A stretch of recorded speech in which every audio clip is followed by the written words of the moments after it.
Елімізде балаларға арзан, сапасыз екпе салынады. Әлеуметтік желіде осындай видео тарап, жұрттың ойын сансаққа жүгіртіп қойды.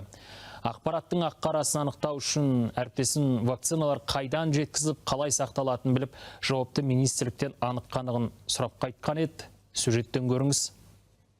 Медицинаның барлығы тендермен ұтып алады, тендермен сатып алады. Сол дәрілердің барлығы ең арзан, сапасыз екпелерді жаңа туған балаларға егеді. Өзін университеттің профессоры деп таныстырған Күлзада Абенованың бұл сұхбаты өткен аптада үлкен дау тудырды. Көпшіліктің көкейінде сан сауал қалды. Пікірдің ақ-қарасын білмекке профессордың өзіне хабарластық, алайда ол кісі әңгімені жариялауға рұқсат бермеді. Тек бұл тұжырым ғалымдардың зерттеуіне сүйеніп айтылған, толық ақпаратты кейін берем деп қысқа қайырды. Ал сұхбаттың толық нұсқасын таба алмадық, соған қарағанда өшірілген сыңайлы. Дегенмен денсаулық сақтау министрлігі подкастта айтылған пікірлер шындыққа жанаспайтынын айтты. Ең біріншіден ұлттық және дүниежүзілік сараптаулардан өткен және де тексерілген вакциналар ғана қолданылады. Арзан вакцина қолданылмайды. Зертханалық зерттеулері және де клиникалық зерттеулердің нәтижелері, сонымен қатар вакцина қай елдерде қолданылатыны туралы соның барлық мәліметтер беріледі. Ведомство мәліметінше, елімізде кейінгі кезде екпеден бас тартқандар саны 19 мыңнан асыпты. Себебі көбі балаға зиян, ауру болады деп ойлайды, және әлеуметтік желінің де әсері бар көрінеді. Десек те вакцина жайдан жай салынбайды дейді мамандар. Мың дертке шипа болмаса да ең қауіпті кеселден қорғайды. 1996 жылдан бастап бізде полиомиелит жағдайлар тіркелмеген бірде-бір жағдай, және де 2009 жылдан бастап дифтерияның бірде-бір жағдайлар тіркелмеген.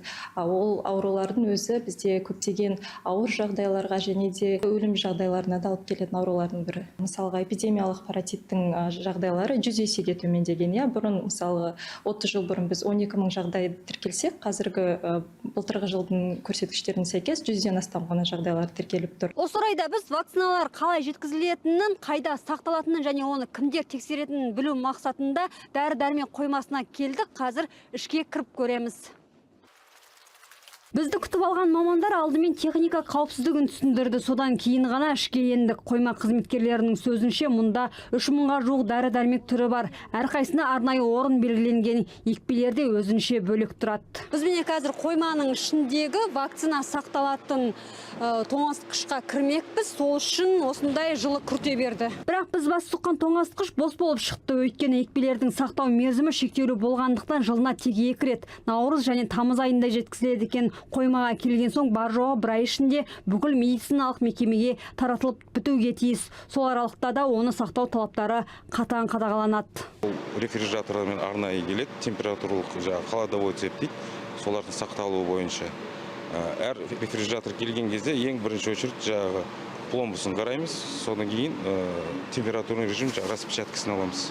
Егер сәл қандай да бір сақтау режимінен егер ауытқу болатын болса, біз ондай дәрілерді қабылдамаймыз, кері қайтарылады. Екпелер тоңазытқышқа қойылғаннан кейін де жіті бақыланады дейді мамандар. Холодильникте бүткіл қойма бойынша электронның датчикті температуру дейді, сондай қондырғылар орнатылған. Сәл ауытқулар болса, бізге хабар келіп отырады, СМС келеді.